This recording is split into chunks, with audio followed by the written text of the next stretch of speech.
Jim. He's dead. Hello and welcome to Improv Autopsy. I'm your host, Stephen Cadwell. This episode is part 2 of my interview with Mike Carr, actor, director, playwright, and all-around theater creative living in Central Florida.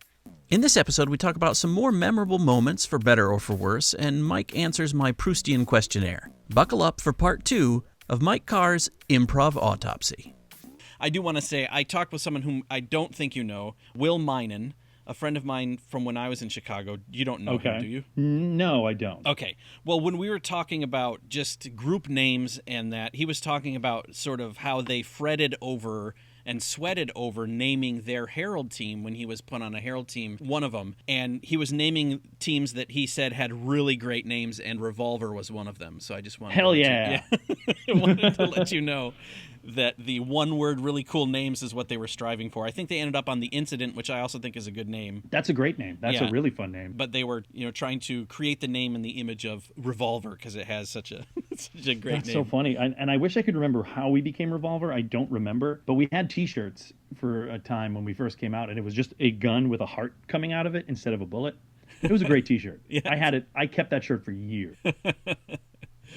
So Kayla was saying I needed to ask you. She's like, didn't you and or Greg really like to torture Mike in either early show or Gorilla?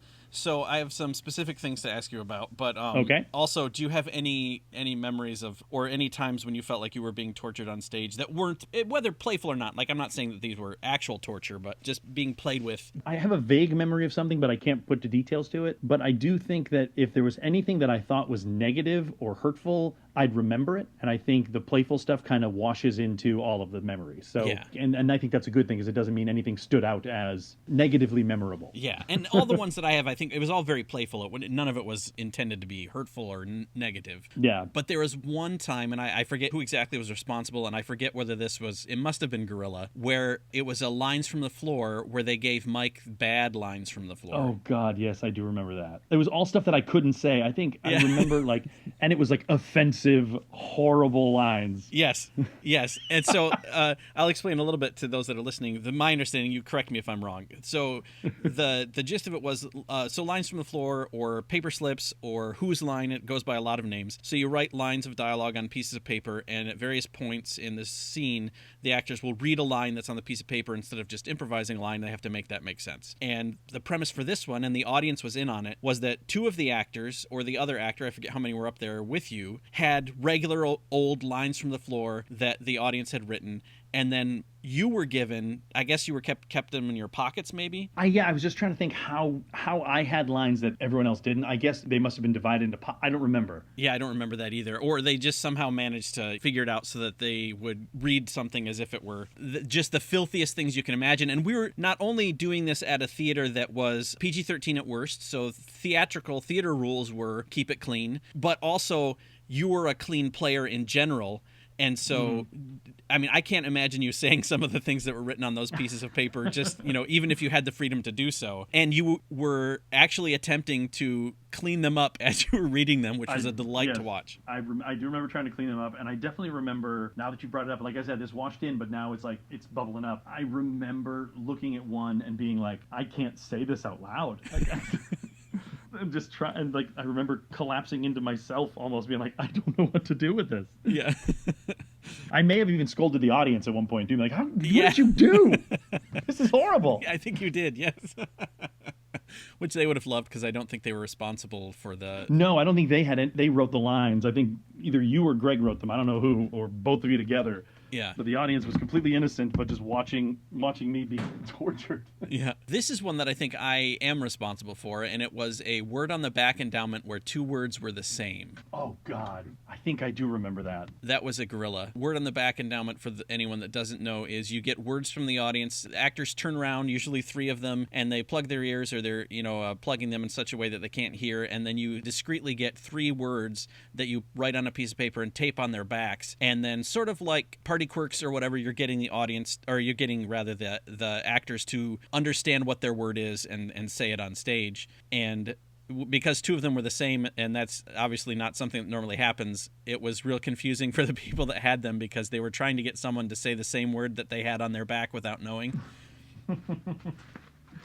That was a lot of interesting looks and expressions. Yeah, I can remember that one, and I can remember being, I think, frustrated by it, and then realizing that it was being messed with, and then being delighted by it. But I can remember being like, what the hell is going on? One that didn't happen was that I had written down somewhere was that it was going to be a song cue scene where I would have instructed Steve Merritt to make a move so that it sounded like the song was ending, but then not end it, so that the song would just never end. Just keep on going. Didn't get to that one. And then I feel like there's a crime endowment where we didn't actually get anything from the audience. That may have been Amelia Street SAK. We did that to Katie Hammond. Okay. Maybe that's she what was leaving. Yeah, she was leaving, and we got nothing from the audience. And I think it took her a good 15 minutes to figure it out. Like, we had been deep into the game, and she was like, oh, come on! Like, and she finally figured it out. Yeah, because you just kept going. Yeah, we just kept going with that one. This is one that I know Greg put you up to, and it's one that I remember discussing with him, and we talked about in another context, about how hard it would be. And you're the only person I've seen do this with any sort of success, and it's kind of amazing. But the premise is that the scene is going, and there's one character who's 2 lines behind everybody else. God, I remember that game. Oh, I remember playing that, and I remember, like, you just have to not listen, which is really hard to do. You pick a line, you go, I'm responding to that. And then I think I just had to figure out a way to just ignore everything else. It's like, it's raining today. All right, I got to respond to that. What am I going to do? Object work. Yeah, it's a downpour. Yeah, and then you got to wait 2 lines, but then you also have to have one in your hip pocket to respond to next, right? Yeah, exactly. Because, you're supposed to be listening as soon as God, that's mental gymnastics. Yeah. Yeah. You did remind me of a scene I hate, both jokingly for fun and in reality, but it's a scene that I would throw to players all the time, but I hated getting it, and it was Scene in Reverse. Yes. Oh, God, I hate Scene in Reverse. Did you ever do the Scene in Reverse tornadoes at the beginning of early show workshop? Was that when we would do a Scene in Reverse, but then for some reason I imagined Charles Fryman being a tornado? Yes. Yeah. Yeah. Yep. So we would attempt a scene in reverse, and when they just fell apart, which they invariably did, usually within 2 or 3 lines, then there was a tornado, and we just start again and try to do another one. I do remember that. Yeah. So those were super fun in workshop, and then the times I've seen that on stage, I don't think I've ever seen it work. The same is true for Feet of Hen, though I was told recently that someone had cracked the code on Feet of Hen. Oh, if they did, God bless them. That was a game... that was another one that I would always enjoy, and Darren Vierday and I both enjoyed it. We would talk about it, and we would put it in shows, and it just never worked. But my God, we loved doing it. Yeah. And it's one that seems like, on paper, it seems like, that should be humorous, that should be enjoyable and funny. And I don't think I ever saw one that really hit either. And it's basically...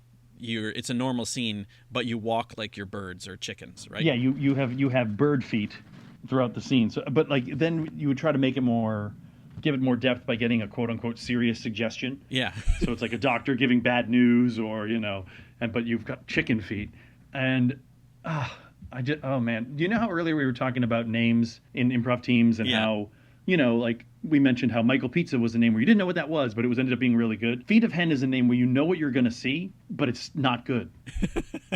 Because you're like, oh, they're going to have hen feet. Oh, that's it? Okay, great. Oh, yeah, that's exactly what I would have thought. Yeah, that name did not surprise me in any way, shape, or form. Can we move on now? Oh, they're still going. Okay, great.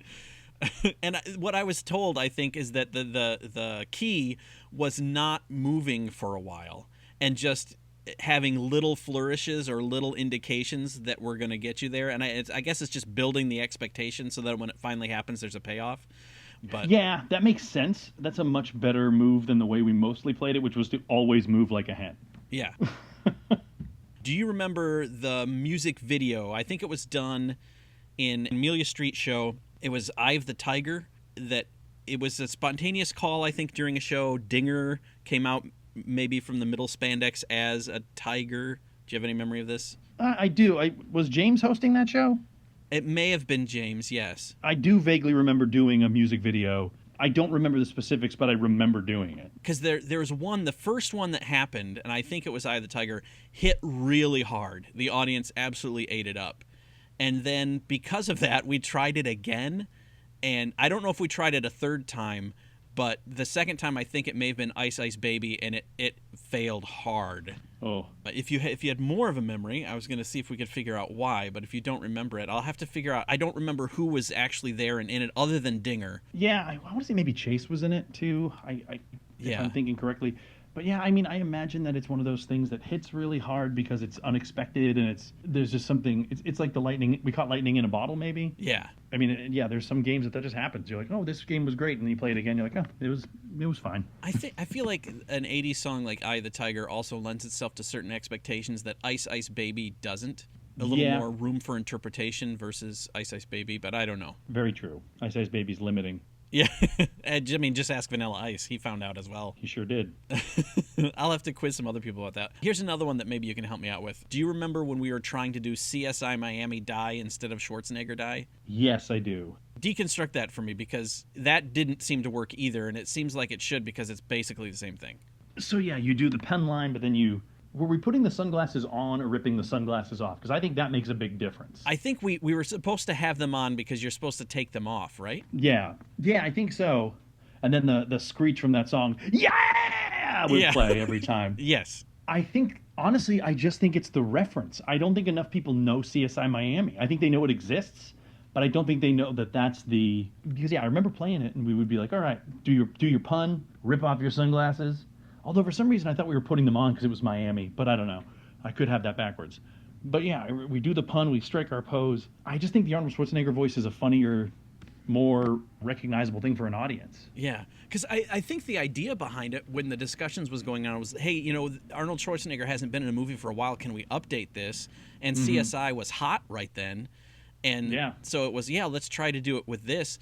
And in theory, it should work because it's still just a stupid pun, but it just plays so much better when you're doing dumb Arnold Schwarzenegger action movie voice instead of trying to be cool, I guess. Yeah, and I mean, that in terms of like procedural television dramas, Law and Order was doing that too. Like the original Law and Order with Jerry Orbach would make a comment. I mean, John Mulaney has a whole routine about it, how he would like make a comment when he would find...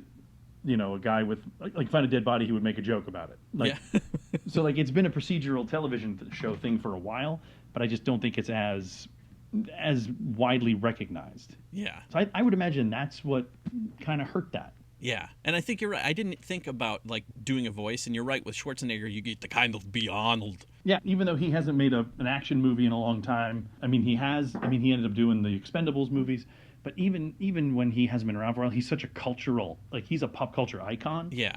People know who he is, even if they've never seen his movies. They definitely understand the references. So I think that's probably why that works better than the CSI version. Yeah, I mean, some of his movies are classics too. Predator and other things that will be in the lexicon for a while versus CSI Miami, which might already be out of the lexicon. Yeah, and there's 7 different CSIs. So I think people are kind of like, oh, which one is this? Is this the Scott Bakula one? No, that's New Orleans. Oh, okay. Kayla and I will find an actor, and we'll just try to follow them through their IMDb. So they were in one episode of CSI Miami, and we were watching it, and we're like, what was this show about? Because this is terrible. The show as a whole, they're trying, the narratives that are supposed to be arcs for the season or whatever. We're like, this is all just drivel. So it's fine if that were to disappear, in my opinion. It was never a show I watched, but I know that it was probably not that good. Yeah, I must not have watched it either because I was surprised when we were watching it. I was familiar with the opening and the scream, which you did so eloquently. Thank you. Let's get to my Proust questionnaire / inside the actor studio questions for you. Okay. All right, Mike Carr, how do you get into the proper headspace to play? For me, a lot of it is being around the cast and just kind of hanging out. I know I used to be a much more warm-up oriented person, but now honestly, it's just just being in the room with everybody in the show and just kind of feeling the vibe, just kind of being around everybody. Yeah. It's interesting because I think the majority of people so far that I've spoken with have said similar things. And I think at the end of the day, both warm-up activity or just being in the space with people is about making that connection and getting on the same page, right? It is. And, I've been with casts that are much more warm-up oriented, and they're like, oh, we got to do our warm-ups, we got to do this. And even though that's not what I need, if that's what my cast needs, I want to be there for them. But yeah, it is about connecting and getting on the same page, however that makes sense to you as an ensemble. But me personally, if I walk into a room and everyone's like, hey, we're not going to warm up, we're just going to sit around and talk a little bit and maybe talk about the show. I'm like, great, that also works. Yeah, I wonder, as I talk to people that are sort of outside the theme park world where you're on all day and then you come and you do a show, improv show, I wonder if that'll change a little bit, because I think warm-up activities are intended to build energy as well. And sometimes if you've just done 8 shows at Universal or Disney or whatever, you don't really want to expend that energy before the show. 100%.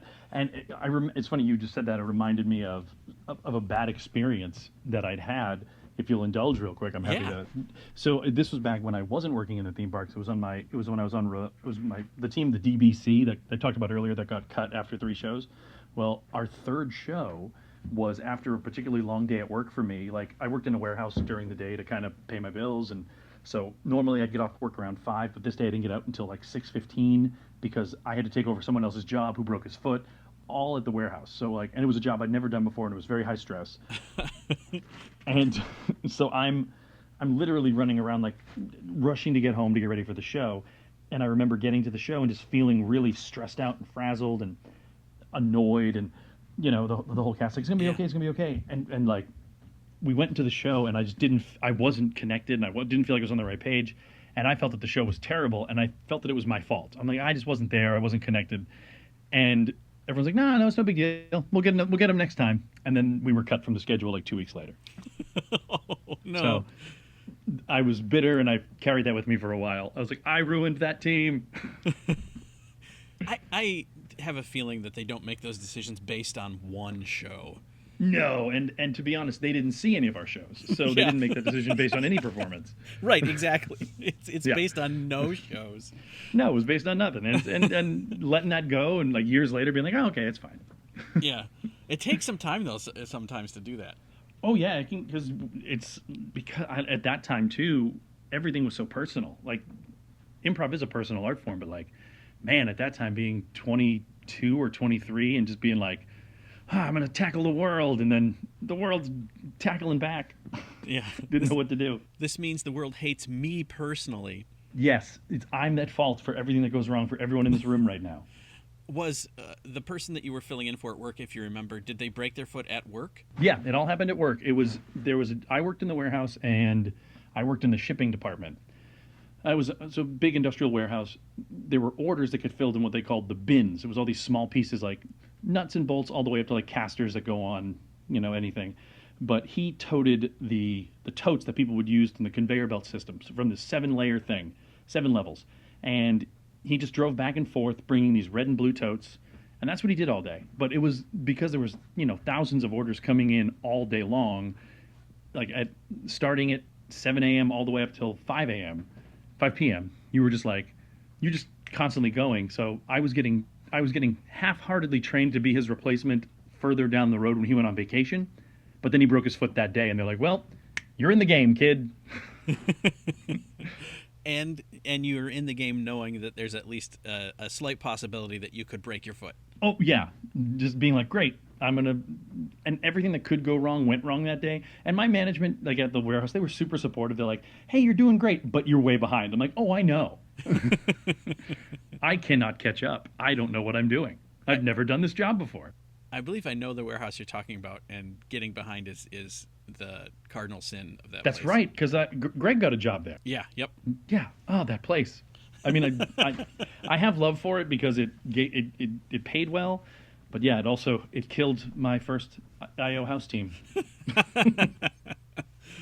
All right, moving on. What is your favorite get for? Ooh, I don't know if it's a particular get for, but it's a style, I think, where I ask one question and then use that question to get a different answer. Sure. So an example would be like, hey, everyone, tell me the job you always wanted to have as a kid. Oh, I wanted to be an astronaut. Cool. Why did you want to be an astronaut? And then ask someone why. And then they'll go, oh, because I thought it would be cool to explore something. Cool, exploration. Let's use exploration. Yeah. So I like that just because the first answer is usually, nothing wrong with the first answer, and you can really jump off anything, but it's fun to make it a little more personal. So anything that makes it more personal for an audience, I think makes it better. Like, like the phrase non-geographic location doesn't mean anything to me. Like if I'm an audience Yeah, member and I yes. hear that, I don't know what that means. So I'm immediately like, I don't know what that means. I have to think about it, which means I'm thinking about the wrong kind of thing. But if someone says to me, hey, what's a place you've been to that you think nobody's ever been to that they need to visit? Then they go, oh, what's a cool place I've been to? Oh, I've been to, a cool place I've been to is Dingle, Ireland. Oh, they need to go there because it's really cool. So now they're thinking in a more personal way as opposed to a analytical way. Yeah. Do you find, or what's your percentage, would you say, of the times when you had to then, the scene still ended up being about astronauts, or you needed to course correct so it wasn't about astronauts? Early on, I would say early on I'd say it was more about astronauts, but then adjusting the language for the players and audience where using the word inspired as opposed to about helped kind of correct that a little bit too. So we'll say it's going to be inspired by astronauts and telling the audience too, like, all right, the scene's going to be inspired by astronauts. Doesn't mean there are astronauts in it, but that's going to inspire us. I think that kind of helped because that's another thing you notice in improv is a lot of places say, all right, the scene's going to be about blank. Yeah. And then the scene isn't about it, even though it is to the improvisers. They're like, well, I use it as an inspiration. But an audience hears, this is going to be about astronauts, and you didn't have a single astronaut in that scene. Fail. Yeah. I had to stop mentioning like Walmart in Gets because even if it wasn't what I was getting, even if it wasn't the suggestion, if it was in the scene invariably ended up being in a Walmart, and it drove me crazy. So, oh God, yeah. I had to stop. Speaking of, what is your least favorite suggestion? Oh, ooh. Least favorite suggestion. Or family of suggestions? Whenever generic locations, and by that I mean like the beach, a bathroom. I like to get specific nowadays. But like whenever I'm like, where's a place that everyone should go? And someone goes, the beach. I'm like, okay, fine. I want something deeper, and I can cultivate that. But yeah, just like honestly, like really just generic, like a generic answer, like a restaurant. Like if someone says a restaurant or Walt Disney World, I hate that one. Yes, we tried to stay away from that. Yeah, I'm like, I'm there all day. I don't need to do it here. Yeah. Describe your onstage persona. My onstage persona, he's shifted a bit. I talked a little bit about him before, but like, I think he can be fearless but playful. Yeah. He's way more confident than I am in real life. Because I like even remember back when I was single and unmarried and all that stuff. Like, there would be bachelorette parties in the audience with all of like women that I would never talk to in real life because I'm like they're way too attractive. But on stage, I can be silly and flirt and funny with them. And there have been times where like they're coming after the show and they're coming to the stage or come to shake hands in the lines and they're like, you were so funny, it was really nice, yeah, you're great. And like you can see a look, you're like, oh, they're thinking about me in a different way, but it's not me, it's the guy that was on stage. Yeah. Because me is going to go to the bar, drink a beer, and talk to his friends about improv and just hang out. But yeah. So he's kind of got like a fearlessness and a confidence that I don't have. He's confident and he's playful and yeah, I think so.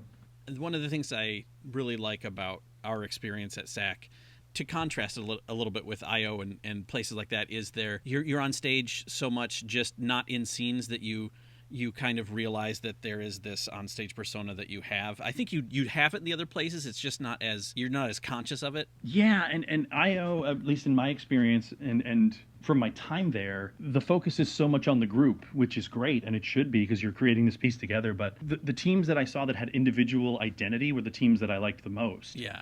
And that was something that honestly came with stage time and comfort. Like, yes, I never saw a new team come out of the gate. Like even in my graduating class, there were some people in that group that are still absolutely crushing it in the improv world.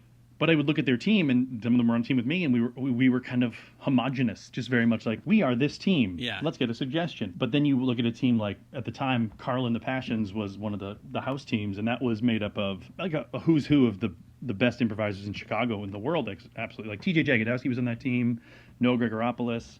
And, those guys, Holly Laurent, like, they're all like huge personalities who, when you're watching them, you're like, I know I'm watching this person, but they fit so well with the ensemble, but they also stand out on their own. And I don't feel like IO necessarily teaches that.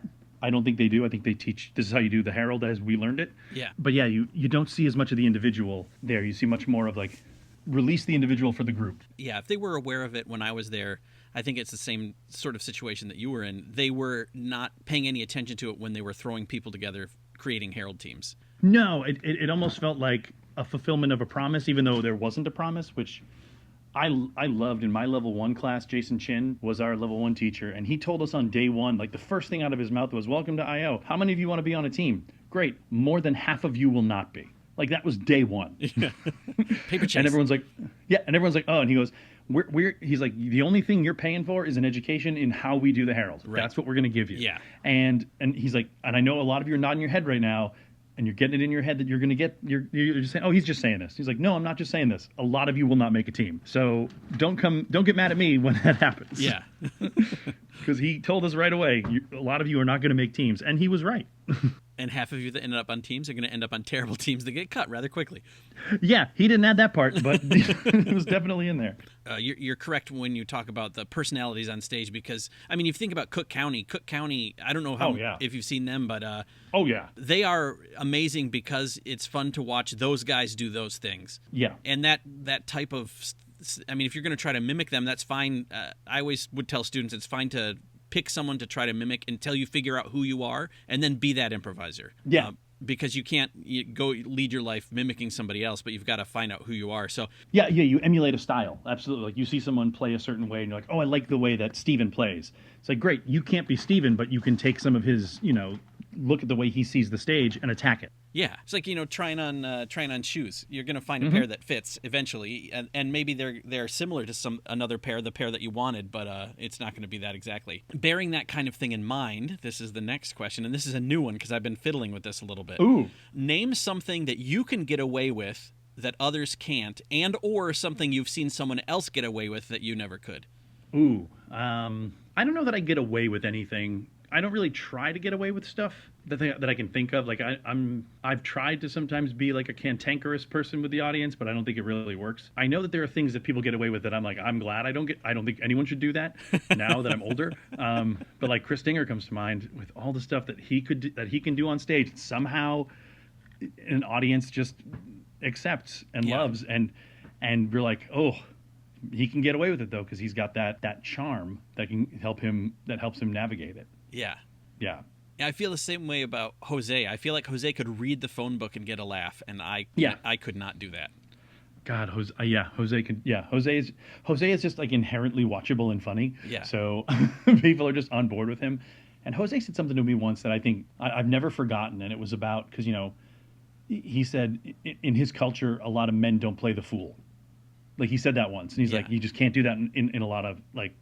In people of color, that sometimes in that culture, he was saying that, and he said, "I'm not afraid to," and he puts himself in some of the best situations and is just so honest and truthful. I just love watching Jose play. Yeah, and audiences do as well. Yeah. What inspires you on stage? Ooh, boldness. I love when I see someone take a risk, even if it fails. Yeah. Because that's where you learn. Absolutely. Is in the failure. And my wife Julie will say to you, take that advice in your own life, especially as a father. And I'm like, I'm trying.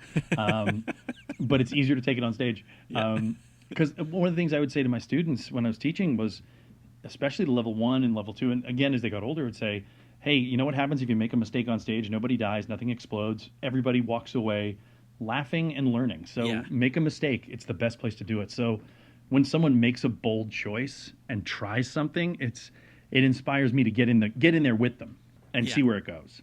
Yeah, I mean, that's also a great way. If you're in the moment and someone does that, it really kind of knocks the rust off, and you're like, oh, now we're really doing something. Yeah, now we're cooking. Yeah. What about the opposite? What shuts you down or takes you out of it on stage? Oh, I'm not a fan of, I'm trying to think of the right word, when you're trying to get a laugh or trying to get a reaction from the audience. Sure. Pandering, a little pandering, and even to a degree pop culture.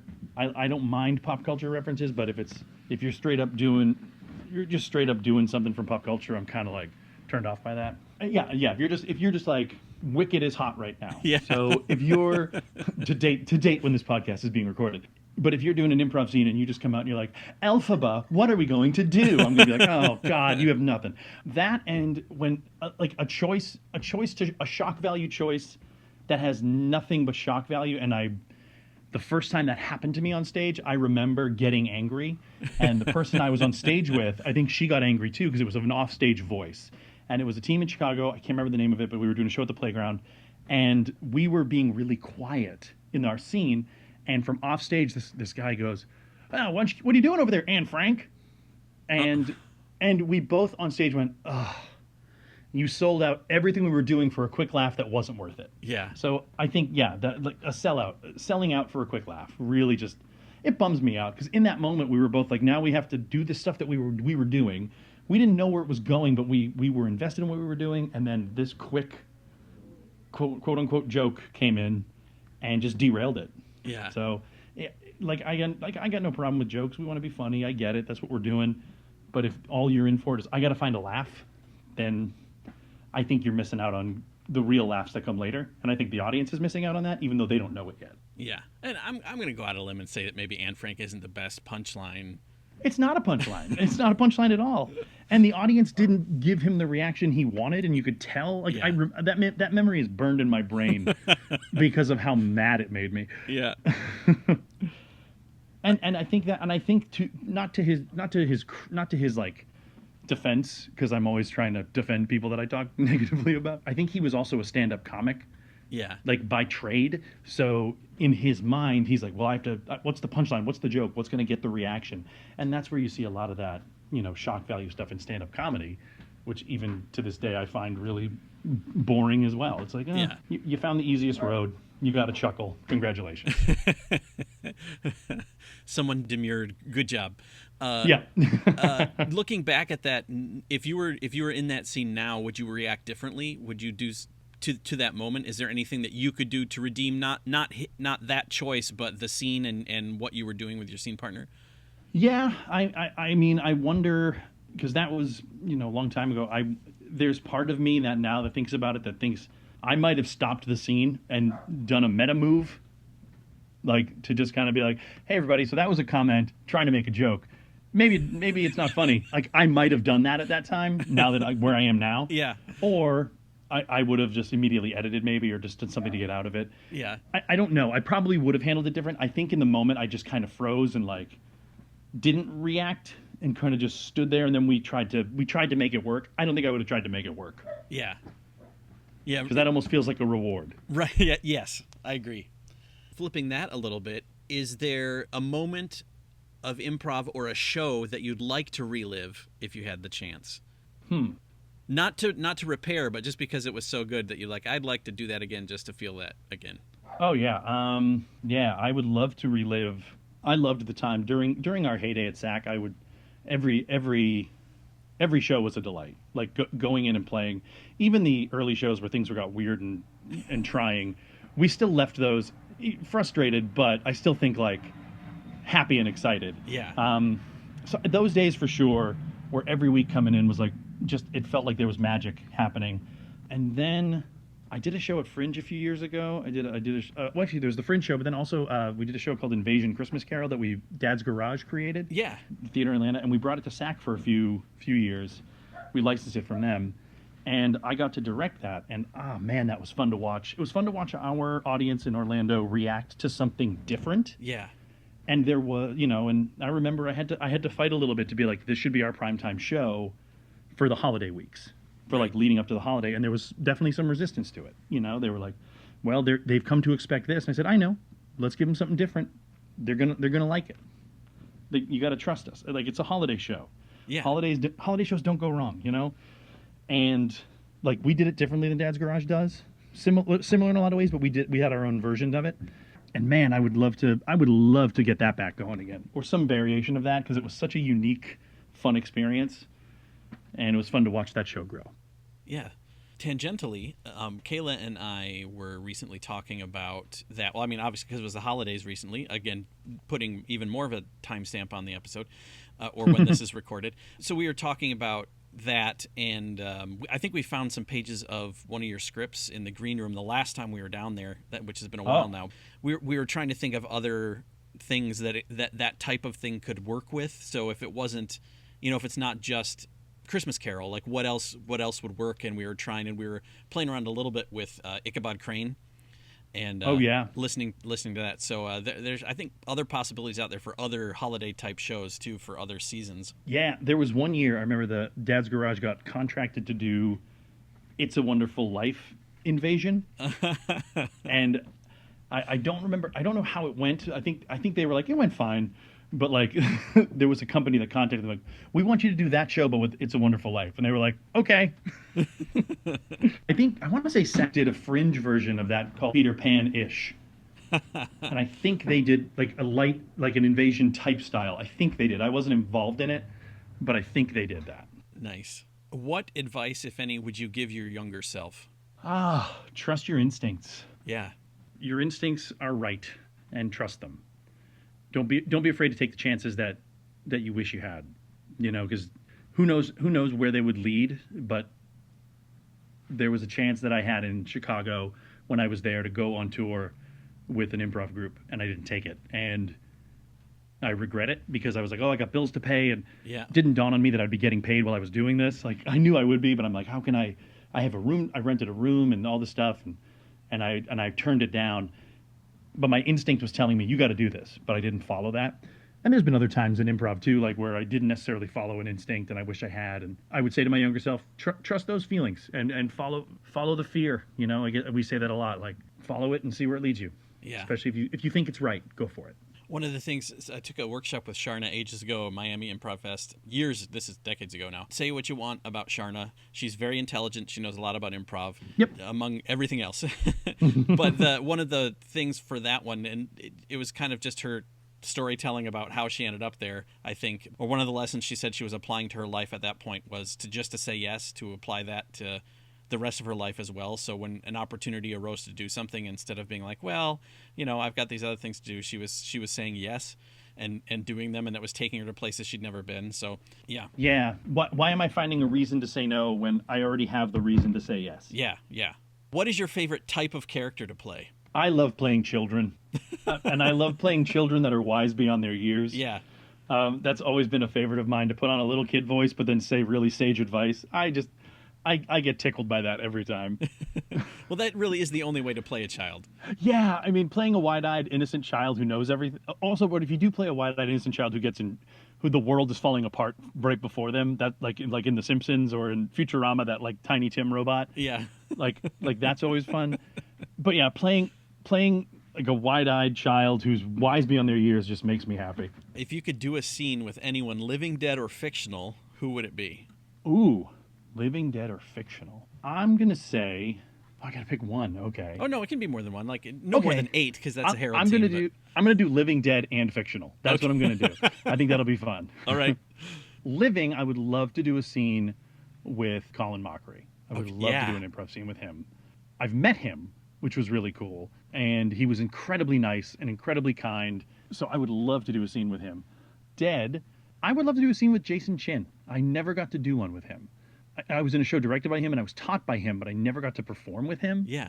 And I think it would have been really cool because watching him perform was really fun. And he was one of those. He was like an improviser who was just like a chameleon. Like he was like, he could look at a scene, go, I'm going to enter as this person and give this scene exactly what it needs. So I really enjoyed watching him. So that would have been fun. And fictional, you know what? I'd love to improvise with Kevin Kline's character Otto from A Fish Called Wanda, because that is one of my favorite characters, and he thinks he knows everything. So I think it would be fun to improvise with a character like that. I don't know if that's the direction you wanted that question to go, but that's where my brain took it. I didn't have a direction. I love it. I feel like improv with Otto you'd be a lot of heavy lifting. Oh God, yes. But like, I think I need that. I think that helps me feel better. So, what was it, Mr. Rolvendinson or something? Mr. Harvey Menfringensen. Yeah. So I mean, he was doing a little bit of it. Yeah, he gets himself into trouble, and then we got to get ourselves out of it. I'm all for that. Yeah. What do you find most helpful from the booth? Yeah, this is a tricky one because there's times where I feel like the booth can do too much, but also I feel like there are times where the booth does too little. So I think just really paying attention to what is needed, and again, similar to what before, not what's going to get a reaction. Like I remember that we'd be in shows where someone would call for police or something, and all of a sudden a siren would play right away. Yeah. And you're like, okay, you're listening, but you're not really listening. You heard siren, you heard police, so you played siren. But then in like a forward reverse, one of the things that Charlie Downs would do was if someone threw a glass down, he would have that shatter sound effect ready to go. Yeah. And in a forward reverse, he would play it in reverse. Yeah. But even in a regular scene, when someone threw it down and he hit that shatter sound, that was the kind of thing. Like, man, you are with us. Like, we're all on the same page. It was really cool. Yeah. So you may have already answered this, but what do you find least helpful from the booth? I think the over-eagerness to get involved in what's happening. And I don't mean to say don't play, but I mean, if you're just looking for an offer to do something, I think you're missing. I was talking to someone recently, and it may have been myself, about Game of the Scene, which is a wonderful thing, but I've known people that take Game of the Scene to be, all right, when a scene starts, you're looking for the first awkward thing. When you find the first awkward thing, that's what you follow. And to me, what that tells me as a student is, okay, don't pay attention to what they're saying, just listen for weird. Right. Or listen for off or kilter or weird or awkward. And you have already missed several offers that could be that thing because you're listening for a specific concept of what you think weird is. I think when the booth is more in line of, all right, I got all these sound effects and I got all these light effects. All right, let me listen for something that I can throw in and I can help the scene. I think that's kind of where I think is least helpful. Yeah. So if your finger's hovering over the siren. Yeah, if you're like, I'm going to play a siren in the scene just to see what they do. Oh, yeah, or if you're just throwing in random sound effects for no reason, that can kind of be a detriment, too. Yeah. Well, because eventually the players will just ignore you, and then you just have these two things happening at the same time that are unrelated. Yeah, we shut the window, the old standard, I'm going to just shut this window. There's so much stuff happening outside.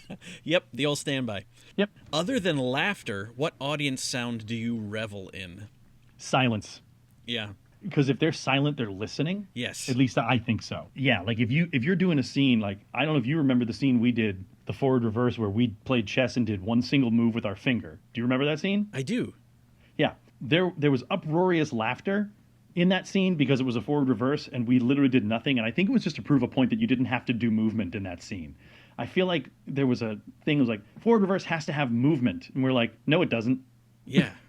It just has to be a good scene. And then you and I played chess in that scene. I remember them being like, all right, what's an activity that requires the least amount of moving? Chess. Awesome. We played chess. And the audience was laughing at our very basic movements. I remember, I think I literally at one point just moved my finger and I think you just like scratched your chin. It was something really simple. Yeah. But when they weren't laughing, they were just watching us quiet to see what we were going to do. And that scene got all fives.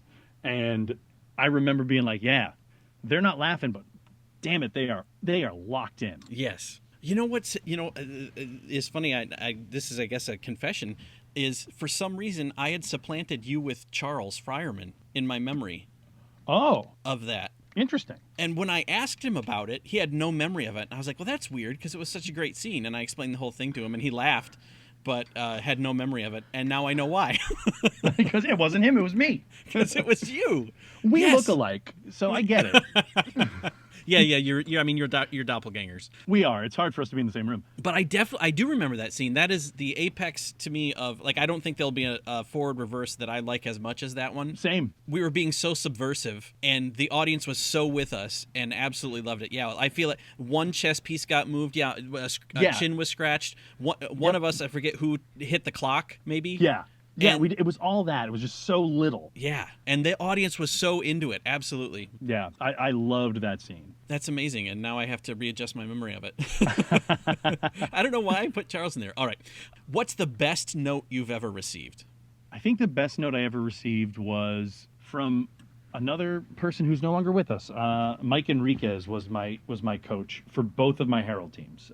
He was the coach for the DBC, which got cut after 3 shows, and then he was the initial coach for Revolver. And I remember being like, oh, okay, I was hoping to get to work with somebody different, but Mike was a great coach, so I was excited. And we were a new team, and we were rehearsing, and I don't know, I just felt like after, like, I think we'd been around for 6 months. No, we had been around for a year. We were coming up on a year at that point. That's right. And Mike had done these check-ins with us. So at the 6-month check-in, he said, things are doing great. Keep going. You're doing great. At our 1-year check-in, I had sat down and I'd sent him an email before that was like, hey, I feel really stunted. I feel like I'm not doing good work. I feel like I feel like I'm dragging the team down. I don't know. I'm just not in a good place right now. And in our check-in at our 1 year, he sat down with us all at, did you ever go to Guthrie's Tavern in Chicago? No. It was like a board game. It was a board game bar on Addison, pretty close to Wrigley Field. But we went there. I remember just being there because it was a fun place, but that's where he asked us to go. And I remember sitting down and he was like, okay, so, your email. He's like, I'm going to talk about that first. And he's like, one of the reasons you felt stunted recently, and it was a very complimentary note, but then it was also very helpful in a different way. He was like, when we started, a lot of the people in your team had never been on a team before. A lot of them were coming out of classes. There was only 2 of us that had been on a team prior. It was me and my roommate, Rob White. And he was like, you were doing the heavy lifting because you had more experience.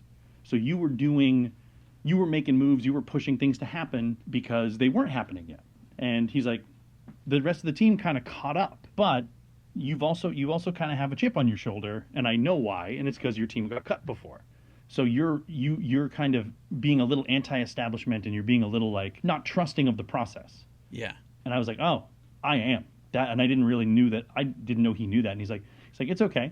He's like, but now that the team is in a better place, you don't have to be that anymore. You don't have to try to push and try to be more than you guys are. He's like, everyone's on the same page. You don't need to try so hard. And I remember going, oh, okay. Like, and it took me aback. I didn't realize that I was doing that. Yeah. And it was such a great note to get, to be told, you're trying too hard, and you're angry. So yeah, my anger, like my bitterness was coming out of in my choices, and he kind of helped me get away from that. Great. On the other side of that coin, what is the worst or least helpful note you've ever received? Honestly, this is generic, but anytime you get a game note to play the game more, I find kind Yeah. of... I mean, because I get it, but also that's not a note to make you better. That's a note to get a bigger reaction. Yeah. Or to fix or to fill someone's expectation of how a game is supposed to go. And I mean, I've been on both sides of that, so I know that that's not the best thing to do. But I once got a note that said, "Hey, Mike, page 12, yeah." What? Yep, that's the note I got, and I still don't know what it means. I didn't ask. I should have asked for clarification, but it was at a point where the rest of the cast, we had already kind of said, like, we're not getting really directed, are we? We're like, nope, we're not. So, yeah, that sounds like a great director. And it was a student director, and she was probably nervous and like didn't know how to tell me to do or not do what I was doing. And I wish that I had been a better cast member at that time. Be like, hey, can you clarify that? Because I did not. I could have been way better for her, and I wasn't. I just didn't. I just sat on it and like, okay. Yeah. But yeah, that was a note I got once. Yeah, I think that is indecipherable or decipherable. Indecipherable. Yeah, no yeah. idea. Yep. Insufferable is the word I was Insufferable, indecipherable, terrible. It was all of those. If there were Academy Awards for everything improv, what would you be nominated for? I think best supporting player. I think I'd Okay. be nominated for. I think I'm a good support player. I'd like to think I'd be nominated for coach or director, but I don't know. That's not my decision. But I like to think I do a good job in those things. So yeah, I think that's what I'd be nominated for. Well, transitioning to this, and this is the last question on my Proust questionnaire, but if you were remembered 100 years from now for something you did in improv, what would you want it to be? I would want it to be as someone who helped transition improv into what it's going to be next. Someone who helped improv get to its next level. You know, whatever that means, whether it means it's in more theatrical space, it's actually teaming with regular theaters, whatever it is, but like to help improv go from where it is now to where it can be next. I would like that. I like that. That's awesome. Yeah. I'm glad you didn't say the forward reverse scene with chess because I'd already forgotten that you were a part of it. Oh, I was going to right when you asked that question, but then I remembered that you forgot me. Just start putting Charles in my place now when you remember that, and we'll be even. That's it for my interview with Mike Carr. If you'd like to get in touch with me or any of my guests and you can't find them online anywhere, drop me a line at improvbrain@gmail.com. You can reach me there for any interview suggestions you may have as well. You can also find me on Patreon if you're so inclined. As always, thanks for listening to Improv Autopsy.